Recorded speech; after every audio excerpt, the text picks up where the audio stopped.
എല്ലാ പ്രിയപ്പെട്ടവർക്കും ക്രിസ്തുയേശുവിൻ്റെ നിസ്തുല നാമത്തിൽ പ്രഭാതവന്ദനം അറിയിക്കട്ടെ.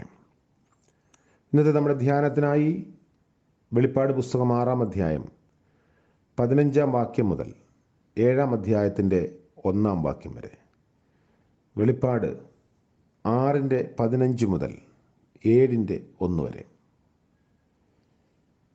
ഭൂമിയിലെ രാജാക്കന്മാരും മഹത്തുക്കളും സഹസ്രാധിപന്മാരും ധനവാന്മാരും ബലവാന്മാരും സകലദാസനും സ്വതന്ത്രനും ഗുഹകളിലും മലപ്പാറകളിലും ഒളിച്ചുകൊണ്ട് മലകളോടും പാറകളോടും, ഞങ്ങളുടെ മേൽ വീഴുവീൻ, സിംഹാസനത്തിൽ ഇരിക്കുന്നവൻ്റെ മുഖം കാണാതെ വണ്ണം, കുഞ്ഞാടിൻ്റെ കോപം തട്ടാതെ വണ്ണവും ഞങ്ങളെ മറപ്പീൻ.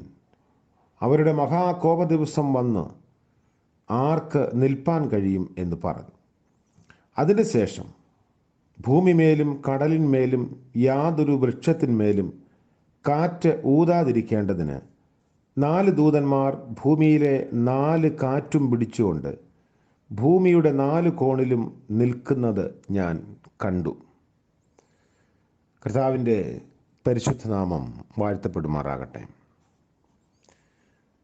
ഒരു ഭീകരതയുടെ കാലം, വരാൻ പോകുന്ന നാശത്തിൻ്റെ സൂചനകൾ, ഇങ്ങനെയൊക്കെയാണ് നമ്മൾ വായിച്ച വേദഭാഗത്ത് നമ്മൾ കാണുന്നത്. ഒരു യുഗാന്ത്യകാല ഭീകര ദിനങ്ങളെ അന്ന് അറിയപ്പെടുന്ന പ്രതിരൂപകങ്ങളിൽ കൂടി യോഹന്നാൻ തുടർന്ന് ചിത്രീകരിക്കുകയാണ്. യഹോവയുടെ ദിവസത്തെ പറ്റിയുള്ള പഴയ നിയമ പ്രവചനങ്ങൾ ഈ ചിത്രീകരണത്തിൻ്റെ പശ്ചാത്തലത്തിലുണ്ട്. യെശയ്യാ പ്രവാചകന്റെ പുസ്തകം 13-ലും സഭാപ്രസംഗി 1-ലും യോവേൽ 2-ാം അധ്യായത്തിലുമൊക്കെ കാണുന്ന, തുടർന്ന് ധാരാളം ഭാഗങ്ങളുണ്ട്, അവിടെയെല്ലാം കാണുന്ന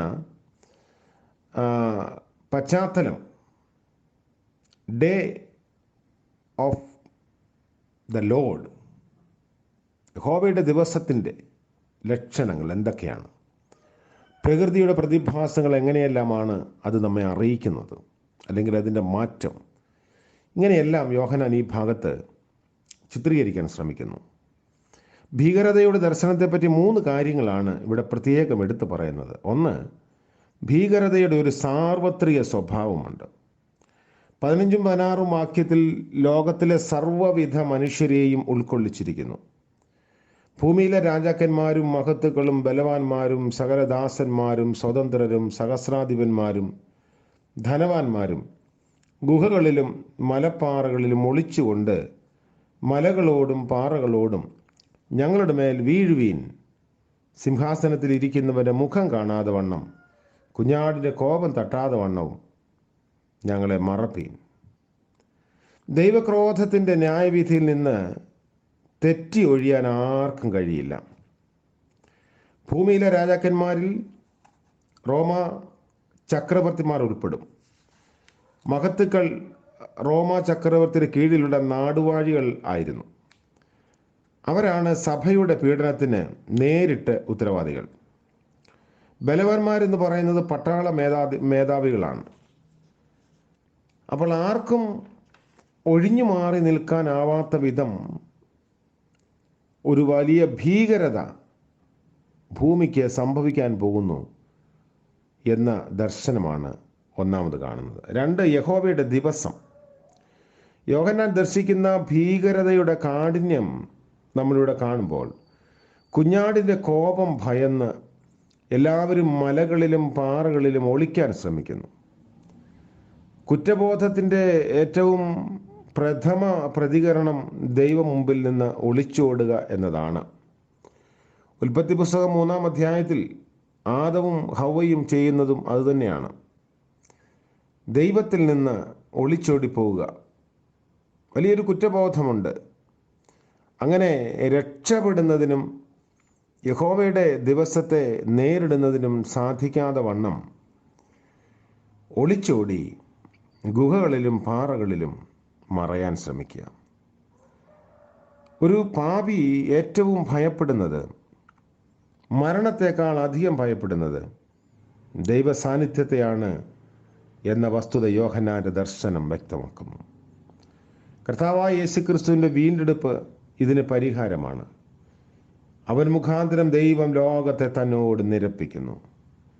പാപം മൂലം ദൈവത്തിൽ നിന്ന് അകന്നുപോയ ലോകത്തെ ക്രിസ്തുവിൻ്റെ രക്തത്താൽ വീണ്ടും അടുപ്പിച്ച് ഒരേ ലെവലിൽ, അല്ലെങ്കിൽ നിൽക്കത്തക്ക വിധത്തിൽ, ദൈവം മുൻപാകെ നിൽക്കത്തക്ക വിധത്തിൽ നമ്മെ ദൈവത്തോട് നിരപ്പിച്ചു എന്നതാണ് കർത്താവിൻ്റെ ക്രൂശ് നമ്മോട് പറയുന്നത്.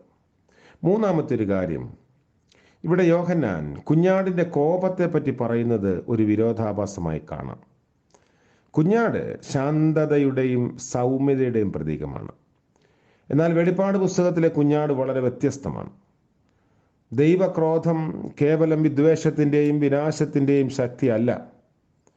നേരെ മറിച്ച് വിനാശകരമായ പാപത്തിനെതിരായുള്ള ദൈവത്തിൻ്റെ മനോഭാവമാണ്.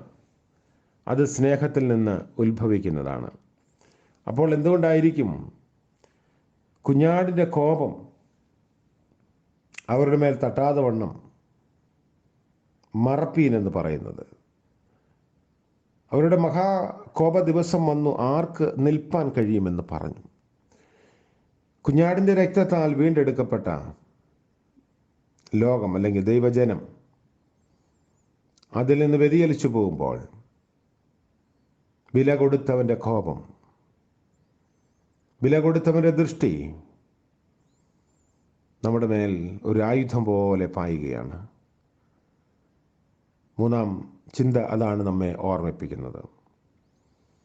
എന്നാൽ ഇതിൻ്റെയൊക്കെ ഒരു പരിഹാരം എന്താണ്? 7-ാം അധ്യായത്തിൻ്റെ ആരംഭഭാഗം നമ്മളോട് പറയുന്നത് അതാണ്.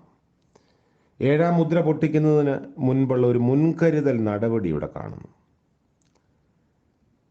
ഒരു യുഗാന്ത്യ ദർശനം, അതിൻ്റെ ഒരു പരമകാഷ്ഠയിലെത്തിയ ദൃശ്യമാണ് 7-ാം അധ്യായത്തിൻ്റെ ആരംഭഭാഗം. പ്രപഞ്ചത്തെ ഉന്മൂലം നശിപ്പിച്ചു. അതിൻ്റെ അന്ത്യം വളരെ വേഗം കൈവരിക്കാൻ സൃഷ്ടാവ് നടപടി സ്വീകരിക്കുന്നു. നിരോധിക്കാനോ പിൻവലിക്കാനോ കഴിയാത്ത വിനാശക പ്രക്രിയകളിലേക്ക് ഉള്ള നീക്കമാണ്.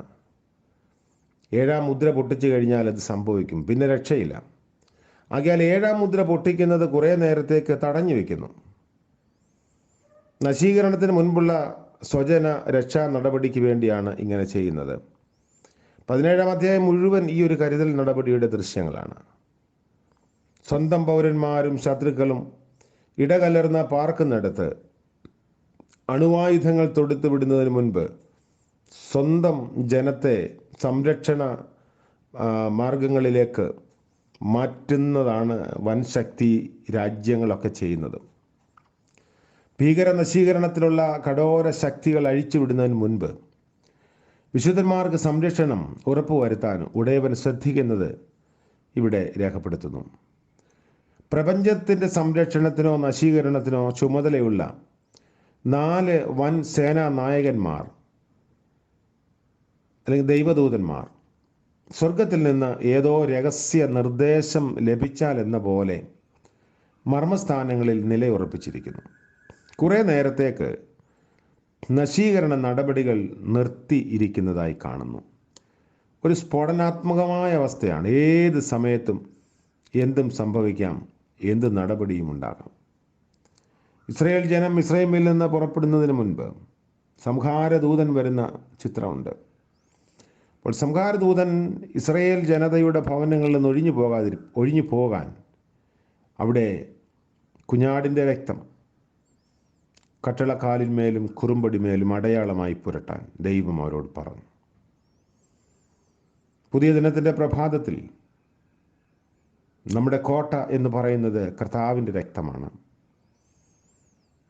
ആ രക്തക്കോട്ടയ്ക്കുള്ളയാണ്, അതിൻ്റെ ഉള്ളിൽ നമ്മളെ നിർത്തിയിരിക്കുകയാണ്. വിനാശകരമായ സംഭവങ്ങൾ, യുഗാന്ത്യത്തിൻ്റെ ലക്ഷണങ്ങളും അടയാളങ്ങളും, അതിൻ്റെ മധ്യത്തിൽ ക്രിസ്തുവിൻ്റെ രക്തത്താൽ വീണ്ടെടുക്കപ്പെട്ട ദൈവജനത്തിന് ഒരു വലിയ വിടുതലുണ്ട്. അതിൻ്റെ കാവലാളുകളായി ദൈവദൂതന്മാർ നിൽക്കുന്ന മനോഹരമായ ചിത്രം 7-ാം അധ്യായത്തിൻ്റെ 1-ാം വാക്യത്തിൽ വായിക്കുന്നു. 4 ദൂതന്മാർ ഭൂമിയിലെ 4 കാറ്റും പിടിച്ചുകൊണ്ട് ഭൂമിയുടെ 4 കോണിലും നിൽക്കുന്നത് ഞാൻ കണ്ടു. കൊണ്ട് യേശുക്രിസ്തുവിനാൽ ലഭിച്ച രക്ഷയെ സ്വായത്തമാക്കാൻ നമുക്ക് സാധിക്കട്ടെ. പുതിയ ദിനത്തിൻ്റെ അനുഗ്രഹത്തിനായി നമുക്ക് പ്രാർത്ഥിക്കാം. കരുണ നിറഞ്ഞ വാഴ്ത്തപ്പെട്ട ദൈവമേ, സ്വർഗീയ പിതാവേ, പുതിയ ദിനത്തിനായി സ്തോത്രം. അത് കാണുവാൻ ഞങ്ങളെ അനുവദിച്ചതോർത്ത് നന്ദിയോടെ സ്തോത്രം.